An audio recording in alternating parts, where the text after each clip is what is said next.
Hello, welcome to my YouTube channel. तर आज आपण पाहणार आहोत पाटवड्या कशा बनवायच्या.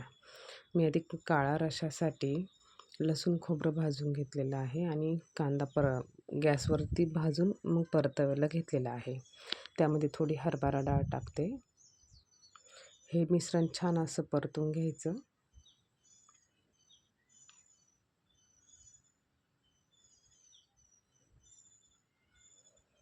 लाल आणि खरपूस असं होईस्तोपर्यंत परतून घ्यायचं. त्यानंतर कांदा, खोबरं आणि लसूण आणि जे लालसर परतवलेलं आहे ते हे कांद्याचं आणि डाळीचं वाटण आणि प्लस त्यामध्ये थोडासा कढीपत्ता घालायचा.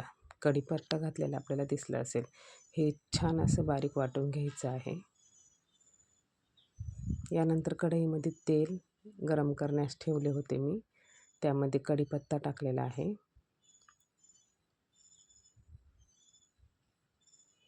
माझा हा घरगुती काळा मसाला आहे. मी कोल्हापुरी काळा मसाला बनवते. एका वाटीमध्ये मी 2 चमचे धना पावडर आणि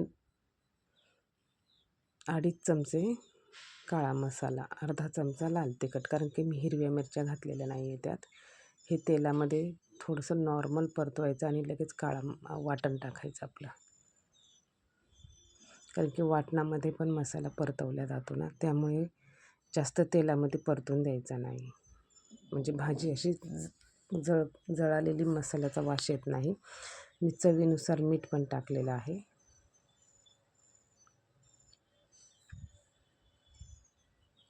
छान असं तेल सुटोस्तोपर्यंत वाटून घ्यायचं आहे. त्यानंतर मग त्यामध्ये पाणी टाकायचं आहे. कोणी तांब्याने पाणी टाकतं, पण मी मिक्सरच्या भांड्यानेच, कारण की ज्यामध्ये मसाला दळला त्यानेच मी पाणी टाकते.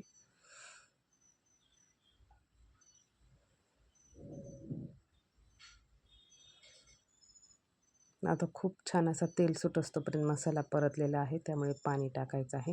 आणि पाणी टाकताना थोडंसं जास्तच टाकायचं आहे, कारण की पाटवड्या शिजण्यासाठी पाणी लागते.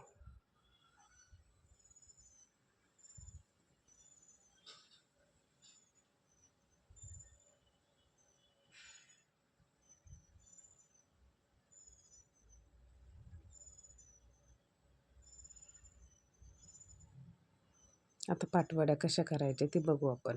तर यासाठी हळद, लाल तिखट आणि मीठ घेतलं आहे. पाण्यामध्ये मिक्स केलं आणि त्यामध्ये बेसन पीठ टाकलेलं आहे. बेसन पिठाचा छान असा गोळा करून घ्यायचा. पळपटाला तेल लावायचे. तेल लावले की मग त्यावरती लाटायचं. हे आपण जो मासवड्यांना मसाला करतो तो मसाला याच्यावरती टाकायचा आहे. कोणी खोबरं, कोथिंबीर टाकतं, पण मला मासवडीचा मसाला आवडतो. हे जे छान उभे कट करायचे, मग आडवे कट करायचे. आधी एक उभा किती मोठा होतो ते बघू आपण, मग आडवे कट मारू. खूप मोठा होतोय, शिजण्यास पण खूप प्रॉब्लेम येईल. त्यापेक्षा आपण त्याचा 2 भाग करू. असे छोटे छोटे गोल राऊंडचे पाटवड्या करायच्या.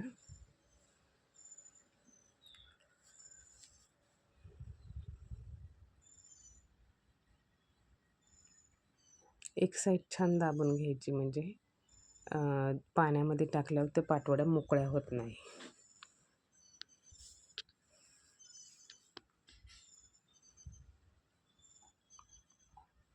आपण रशाला उकळी आली आहे आणि त्या उकळीमध्ये आपण ह्या पाटवड्या टाकलेल्या आहेत. तर ह्या अशा पाटवड्या, त्यासंग बाजरीची भाकरी पण छान लागते.